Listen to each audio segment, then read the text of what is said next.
Avez-vous déjà eu l'impression que votre esprit est sous attaque constante? Comme peu importe à quel point vous essayez de rester positif, les pensées continuent de devenir plus sombres? Je ne suis pas assez bon. Dieu s'en fiche. Il est trop tard pour moi. Si cela semble familier, permettez-moi de vous dire quelque chose. Ces pensées ne sont pas seulement aléatoires. Ce sont des attaques spirituelles. Et le pire, la plupart des gens ne le réalisent qu'au même pas. Ils vivent toute leur vie piégés dans une prison mentale, lorsque la Bible nous a déjà donné la clé pour nous libérer. Jésus-Christ n'est pas venu juste pour sauver votre âme. Il est venu pour renouveler votre esprit, pour faire taire les mensonges, pour guérir les blessures et pour vous apprendre les stratégies secrètes dont peu parle, mais qui peuvent transformer complètement la façon dont vous pensez, ressentez et vivez. Si vous vous noyez de peur, de honte, de culpabilité ou d'anxiété, ce message est pour vous, parce qu'aujourd'hui, nous allons découvrir les enseignements cachés de Jésus qui vous aideront à éliminer chaque pensée négative à sa racine. Ce ne sont pas des conseils de motivation ou des phrases de bien-être. Ce que vous êtes sur le point d'entendre, ce sont des principes divins, directement de la Bible, qui ont le pouvoir de déplacer tout votre état mental et spirituel.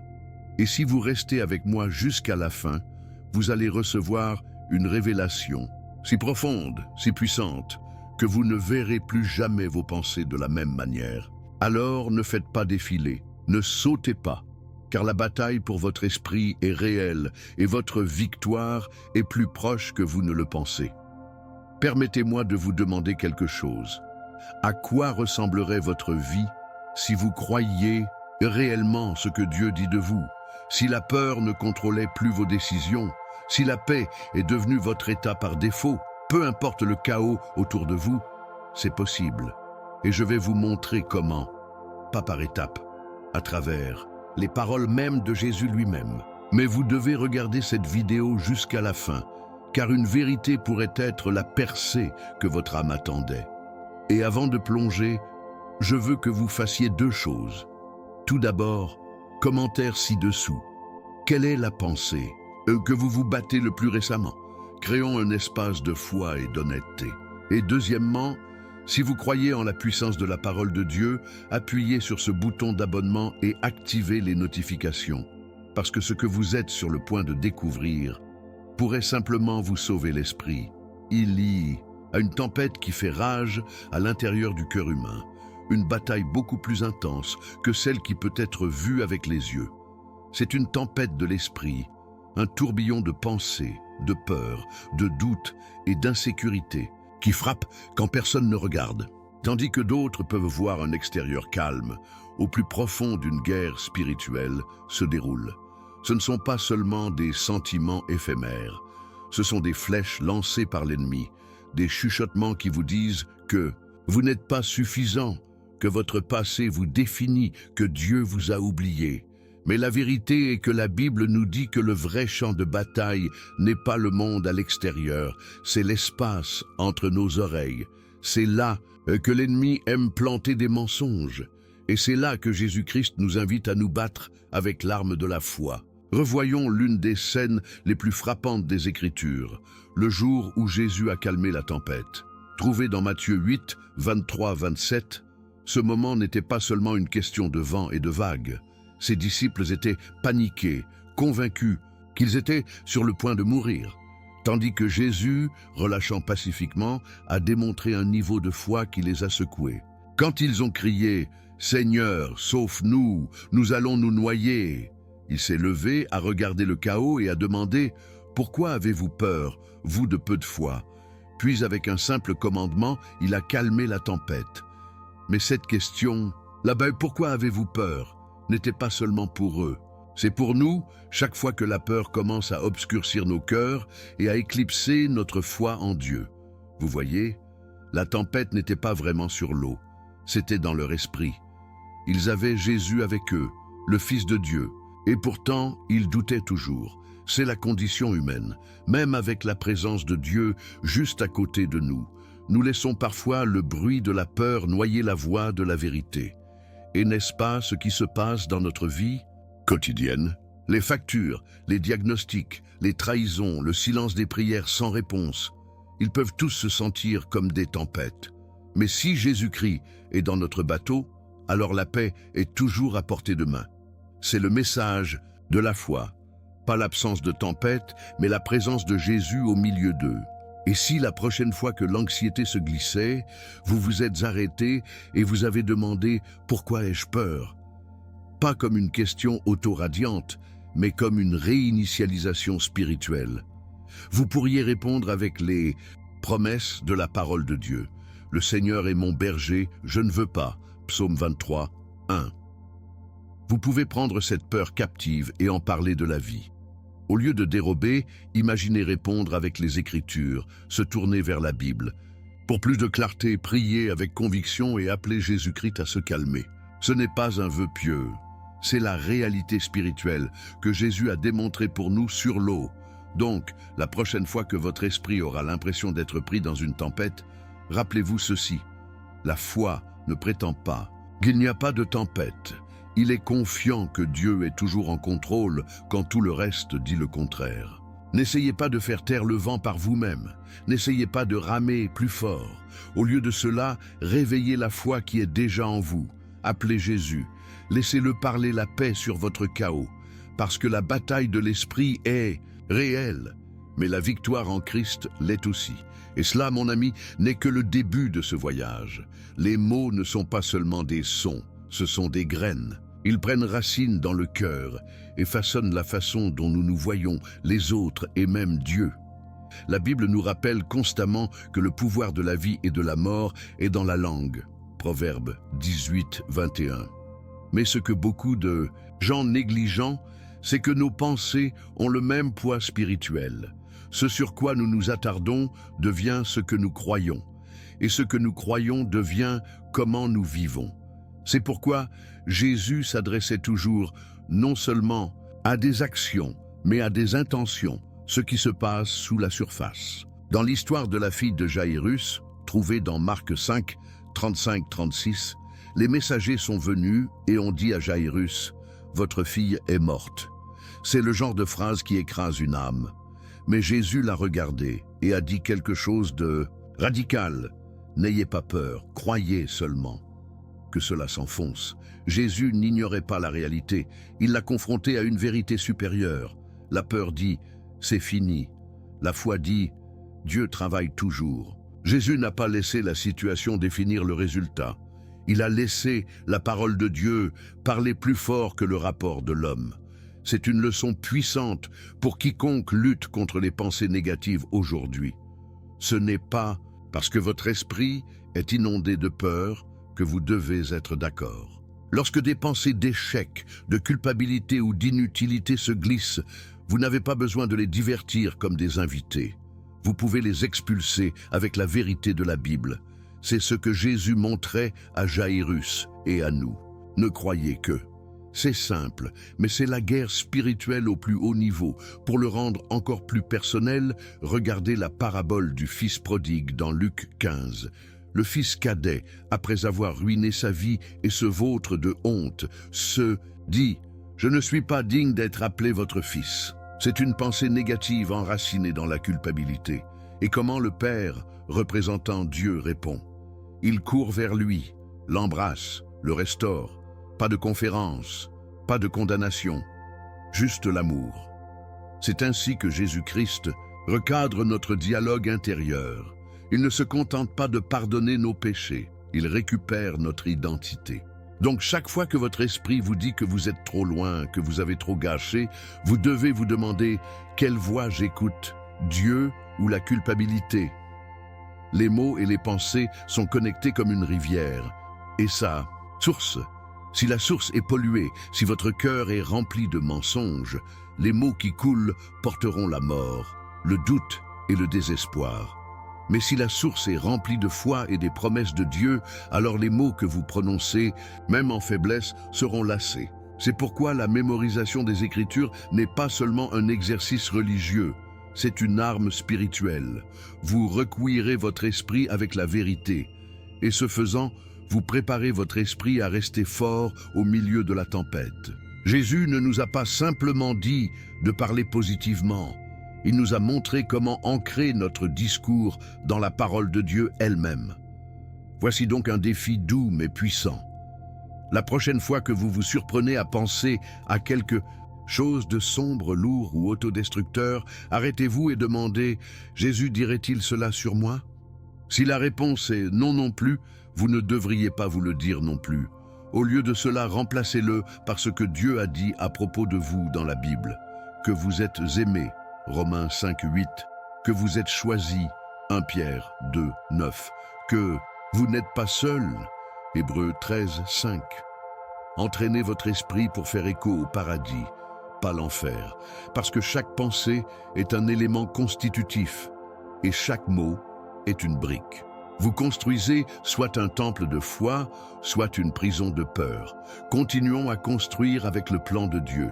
Il y a une raison pour laquelle l'apôtre Paul a écrit dans Romains 12, 2, « Ne vous conformez pas au modèle de ce monde, mais soyez transformés par le renouvellement de votre esprit. » Ce n'est pas seulement une suggestion, c'est une stratégie divine. Le champ de bataille de la foi n'est pas combattu avec les poings, mais avec des pensées. Et voici la torsion. L'ennemi n'a pas besoin de détruire votre vie s'il peut simplement détourner votre esprit. C'est pourquoi le renouvellement de l'esprit ne concerne pas l'optimisme peu profond ou les vibrations positives, vagues.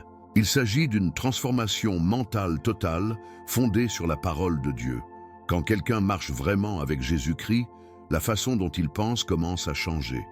Les anciens modèles de pensée, détériorés, honte, haine de soi, être remplacé par la vérité divine, et ce n'est pas toujours facile.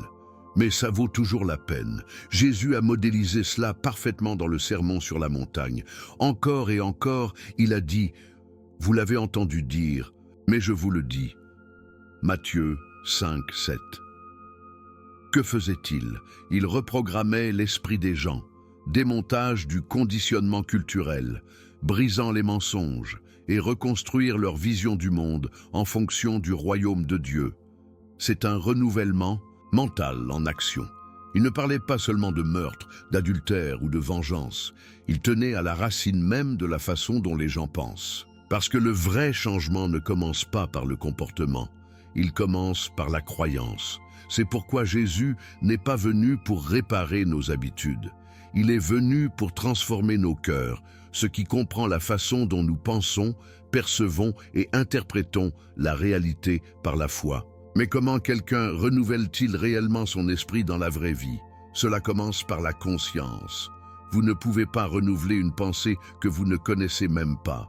C'est pourquoi la journalisation, la réflexion tranquille et la prière sont de puissants outils spirituels. Vous commencez à attraper les motifs, les mensonges, les boucles destructrices.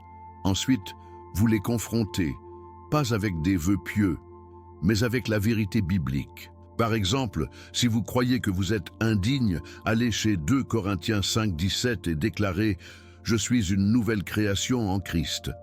Si la peur domine vos pensées, répondez avec 2 Timothée 1, 7. « Dieu ne m'a pas donné un esprit de peur ». La Bible n'est pas seulement pour la lecture, c'est la réécriture de votre script interne. Et oui, cela prend du temps. Mais pensez-y comme le jardinage. L'esprit est le sol, les paroles de Dieu sont des graines. Vous ne pouvez pas simplement tomber dans quelques versets et vous attendre à des fruits de nuit. Vous devez le soigner quotidiennement. Éliminez les mensonges, arrosez la vérité, trempez dans les Écritures. Écoutez des enseignements qui nourrissent votre foi. Entourez-vous de voix qui font écho aux promesses de Dieu. Pas à la panique du monde. Jésus-Christ n'a pas promis un chemin facile, mais il a promis qu'avec lui, la transformation est possible. Et chaque petit renouvellement de la pensée est un pas vers la plénitude de qui Dieu vous a créé. Donc, si vous êtes fatigué des anciens motifs, de vous réveiller avec peur, de vous sentir comme un échec, de vivre sous le poids des erreurs passées, alors ne vous installez pas, ne vous conformez pas. Au lieu de cela, appuyez dans la vérité. Laissez Dieu vous montrer ce qu'il voit quand il vous regarde. Laissez sa parole recadrer votre réalité, parce que lorsque votre esprit commence à s'aligner sur la vérité de la Bible, tout change. Votre humeur, vos relations, vos décisions, votre destin. Et ce n'est pas la théorie, c'est la transformation en mouvement, prêt à aller plus loin. Parfois, l'esprit ressemble à une prison, n'est-ce pas? Une chambre d'écho sombre où les doutes deviennent plus forts et les craintes se multiplient. Mais Jésus n'a jamais voulu que vous soyez prisonnier de vos propres pensées. Il nous a donné de véritables stratégies spirituelles puissantes pour riposter. Le premier se trouve dans Jean 8,32. « Alors vous saurez la vérité, et la vérité vous libérera. » La liberté ne commence pas par changer votre situation, elle commence par connaître la vérité. Et pas n'importe quelle vérité, mais la vérité qui vient de la Bible, directement de la bouche de Dieu. Donc, si vous vous sentez submergé par des pensées comme « Dieu ne m'aime pas » ou « Rien ne changera jamais », il est temps d'arrêter, d'accepter les mensonges et de commencer à déclarer ce que Jésus-Christ a déjà dit à propos de vous. Lorsque Jésus a été tenté dans le désert, Matthieu 4, il n'a pas discuté, négocié ou panique. Il a répondu avec 3 mots. Il est écrit, c'est ainsi qu'il a vaincu Satan, en parlant la parole de Dieu à haute voix. Et si Jésus, le Fils de Dieu, a utilisé les Écritures comme défense, alors nous. La Bible n'est pas seulement un livre, c'est une épée, Éphésiens 6,17. Donc, quand votre esprit vous dit « vous êtes tout seul », répondez avec Hébreux 13. 5. Je ne vous quitterai jamais ni ne vous abandonnerai. Lorsque vous vous sentez mal aimé, parlez Jérémia 31, 3. Avec l'amour éternel, je vous ai aimé. Lorsque l'anxiété saisit votre cœur, rappelez-vous Jérémie 29, 11. Car je connais les plans que j'ai pour vous, déclare le Seigneur, prévoit de vous donner un avenir et un espoir. Mais voici le secret que la plupart des gens manquent. Il ne suffit pas de citer une fois les Écritures. Vous devez méditer dessus, répétez-le, laissez-le tremper dans votre esprit jusqu'à ce qu'il remplace le script négatif en cours d'exécution. Tout comme vous ne surmontez pas une mauvaise habitude du jour au lendemain, vous ne changez pas de décennies de pensées toxiques en une journée. Mais jour après jour, vers par verset, vérité par vérité, votre esprit commence à changer. Et c'est à ce moment-là que la paix commence à augmenter. C'est là que Joy revient. Non pas parce que votre vie est devenue plus facile, mais parce que vos pensées se sont alignées sur l'Esprit du Christ. 1 Corinthiens 2, 16. De plus, ne sous-estimez pas le pouvoir de la prière et du culte. Ce sont des disciplines spirituelles qui réinitialisent l'atmosphère de votre esprit. Lorsque vous adorez, vous élevez Dieu au-dessus de vos circonstances. Lorsque vous priez, vous donnez vos peurs à celle qui peut réellement les gérer. Philippiens 4, 6, 7 dit « Ne vous inquiétez de rien, mais en tout par la prière et la pétition avec thanksgiving, présentez vos demandes à Dieu. » Le résultat? La paix de Dieu gardera vos cœurs et vos esprits en Jésus-Christ. Ce n'est pas de la poésie, c'est une promesse. La foi ne consiste pas à prétendre que rien ne va pas. Il s'agit de choisir la vérité de Dieu sur vos pensées, encore et encore. Donc, si vous en avez assez d'être entraîné par des pensées négatives, voici votre plan de bataille. Apprenez la vérité, déclarez-la quotidiennement, méditez profondément et ripostez avec les Écritures comme Jésus. Ce n'est pas seulement la théorie spirituelle, c'est une bouée de sauvetage. Chaque fois que vous déclarez le mot, vous reprenez le terrain de l'ennemi. Vous rappelez à votre âme qui vous êtes en Christ. Et surtout, vous réglez votre cœur à la voix de Dieu au lieu de la voix de la peur. Prêt à voir comment d'autres de la Bible ont fait face à cette même bataille. La Bible ne couvre pas le sucre les luttes de l'esprit. Elle les révèle avec une honnêteté brute. Même les plus grands héros de la foi ont eu des moments où leurs pensées les ont submergés. Prenez Élisha par exemple. Dans 1 Roi 19, après avoir appelé le feu du ciel et vaincu des centaines de faux prophètes, cet homme puissant de Dieu s'est retrouvé sous un arbre à balai, priant pour mourir. La dépression s'enroula autour de lui comme un manteau. Ses pensées ont chuchoté « c'est fini, vous êtes seul, vous avez échoué ». Mais comment Dieu a-t-il répondu? Pas avec jugement, pas avec déception. Il a envoyé un ange pour apporter de la nourriture à Élie. Puis il l'a invité à se reposer. Et plus tard, il a parlé. Pas dans le feu ou le tremblement de terre, mais dans un doux murmure. C'est le genre de Dieu que nous servons. Celui qui nous rencontre dans nos pensées les plus sombres, non pour nous gronder, mais pour nous restaurer. Un autre exemple puissant est la levée de Lazare dans Jean 11. Lorsque Jésus est arrivé, Lazare était mort depuis 4 jours. L'atmosphère était épaisse de chagrin, de regret et de désespoir. Même Martha, bien que pleine de foi, a dit « Seigneur, si tu étais ici, mon frère ne serait pas mort. » Ces mots venaient d'un cœur blessé. Et pourtant, Jésus ne l'a pas réprimandé. Il a simplement dit « Je suis la résurrection et la vie ». Ensuite, il a fait l'impensable. Il a appelé Lazare par son nom et l'a ramené à la vie. Qu'est-ce que cela nous apprend? Que même lorsque nos pensées crient « Il est trop tard », Jésus-Christ a toujours le dernier mot. Avec un commandement, il fait taire le désespoir et prouve qu'il n'est jamais trop tard pour que Dieu bouge. Et qu'en est-il du jardin de Gethsémani? Ce moment sacré dans Matthieu 26, où Jésus lui-même a été submergé de tristesse au point de la mort. Il ne faisait pas de la force, il était pleinement humain et entièrement divin, luttant avec le poids de ce qui allait arriver. Il a prié « Père, si c'est possible, laissez cette tasse passer de moi. Pourtant, pas comme je le ferai, mais comme vous le ferez. » Cette prière n'était pas une faiblesse, elle était reditionnée, un moment de pure communion avec Dieu. Et dans cette reddition, Jésus a trouvé la force de faire face à la croix. Cela nous montre que même Jésus a dû lutter avec l'angoisse. Mais par la prière et la confiance dans le Père, il est sorti victorieux. Et s'il l'a fait, nous le pouvons. Ces histoires ne sont pas des reliques anciennes. Ce sont des plans pour savoir comment affronter les pensées négatives. Élie nous enseigne que même les géants spirituels peuvent se sentir vides, mais Dieu ne les abandonne pas. Lazare nous montre que le timing de Dieu l'emporte sur notre désespoir. Gethsémani nous rappelle qu'il est normal de ressentir l'angoisse, mais ces émotions sont censées être posées aux pieds du Père. À travers chaque conte, nous voyons un fil conducteur.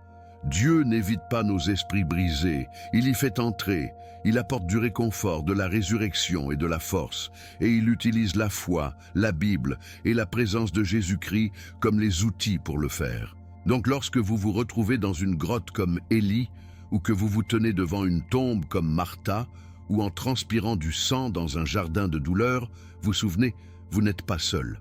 Le Dieu de la Bible a emprunté ce chemin devant vous. Jésus-Christ a fait face au poids de la peur et l'a conquis, et s'il le faisait, il peut le faire en vous. Pas seulement une fois, mais quotidiennement. Vous n'avez qu'à l'inviter.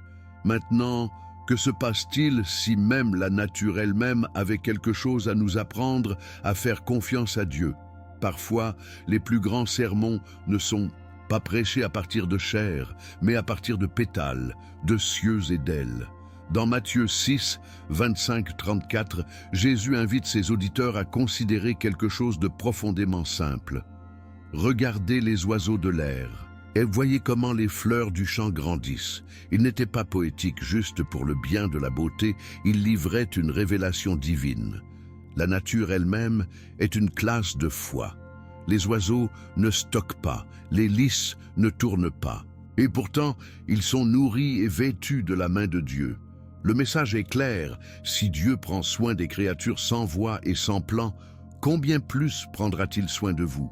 La foi ne se trouve pas dans le contrôle, elle se trouve dans le lâchement, confiant que votre Père céleste regarde toujours, toujours à l'origine.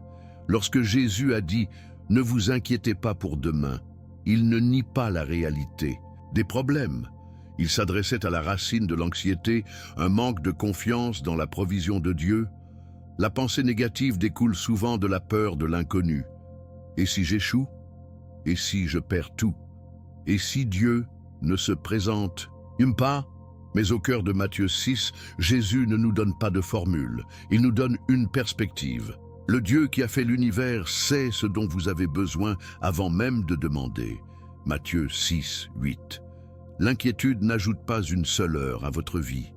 Mais confiance, la confiance apporte la paix.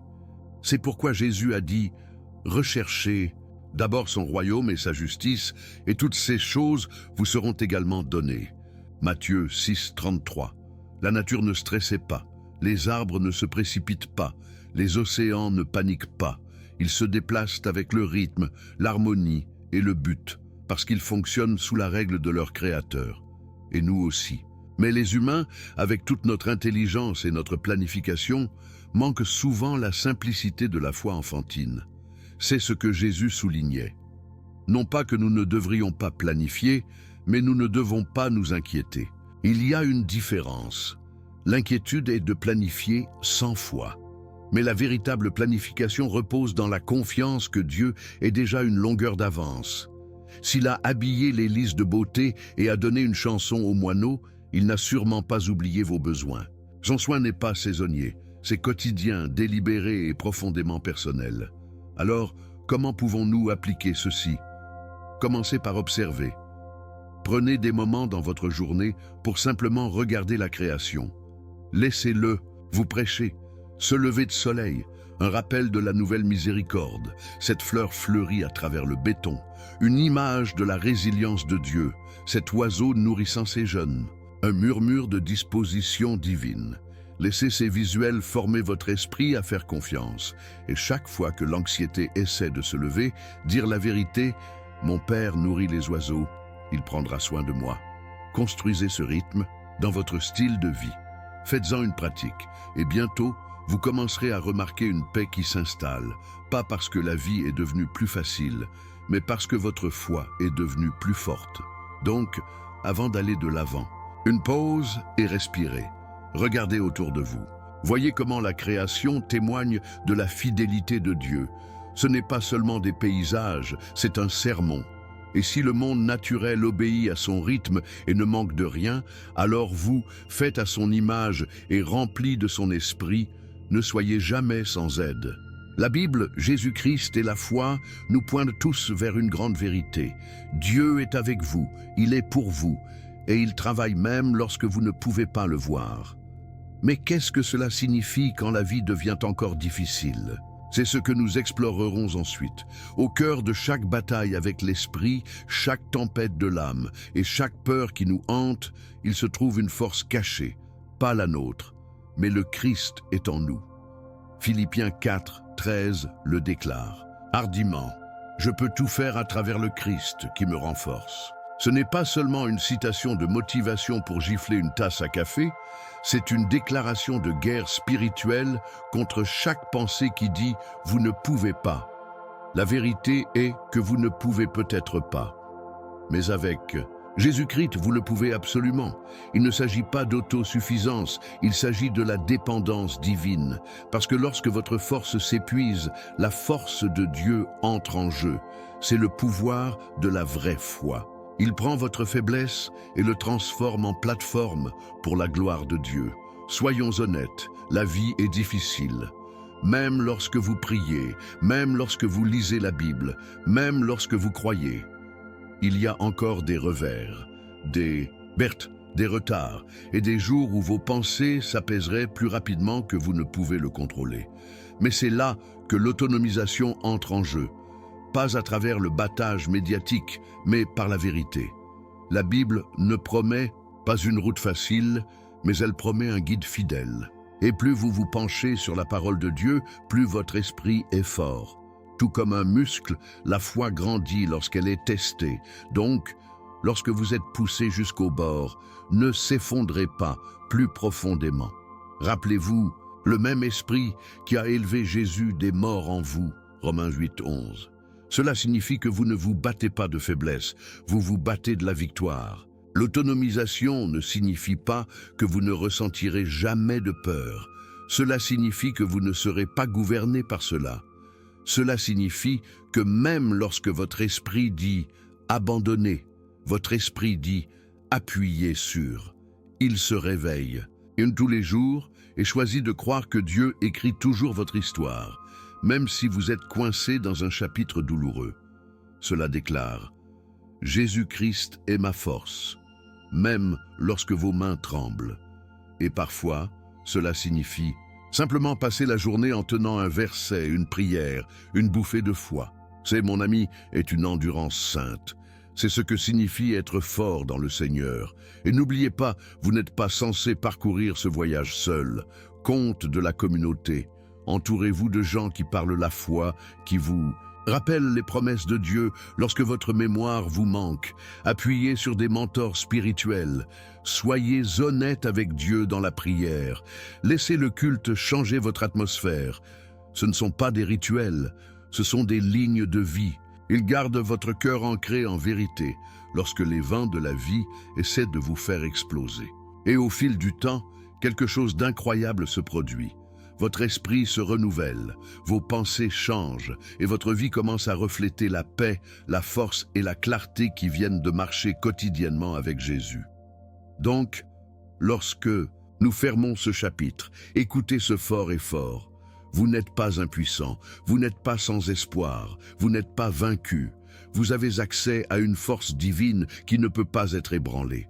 Grâce à Jésus-Christ, votre esprit peut être renouvelé, votre cœur restauré et votre vie s'est transformée. Et ce voyage de guérison, de foi, de la victoire quotidienne, il ne fait que commencer. Prêt à découvrir comment tout cela se rassemble dans une vérité puissante. Maintenant que vous avez vu comment Jésus-Christ propose des outils réels et puissants pour renouveler votre esprit et vaincre la pensée négative, je veux vous demander quelque chose de personnel. Quelle vérité de ce message a frappé votre cœur le plus? Était-ce le rappel que Dieu parle toujours avec des chuchotements, comme avec Élie? Ou peut-être la prise de conscience que même Jésus lui-même s'est battu avec l'angoisse dans Gethsémani? Quoi qu'il en soit, je veux avoir de vos nouvelles. Déposez un commentaire ci-dessous et partagez vos pensées, se développe dans la foi en tant que communauté ancrée dans la Bible et l'amour de Dieu. Et ne partez pas sans agir. Si ce message vous a parlé, assurez-vous de vous abonner dès maintenant et allumez toutes les notifications, car il y a plus de vidéos qui changent la vie à venir, des voyages qui approfondiront votre foi et vous rapprocheront du cœur de Dieu. Vous ne voulez pas manquer ce qui va suivre. En parlant de Next, la vidéo qui apparaît sur votre écran en ce moment vous emmènera encore plus profondément dans votre marche avec Jésus. Cliquez dessus et laissez le voyage continuer. Je suis Marco et ce fut une bénédiction de parcourir cette révélation avec vous. Jusqu'à la prochaine fois, restez enracinés dans la foi, restez remplis de la parole et n'oubliez jamais, avec Christ, vous n'êtes jamais seul.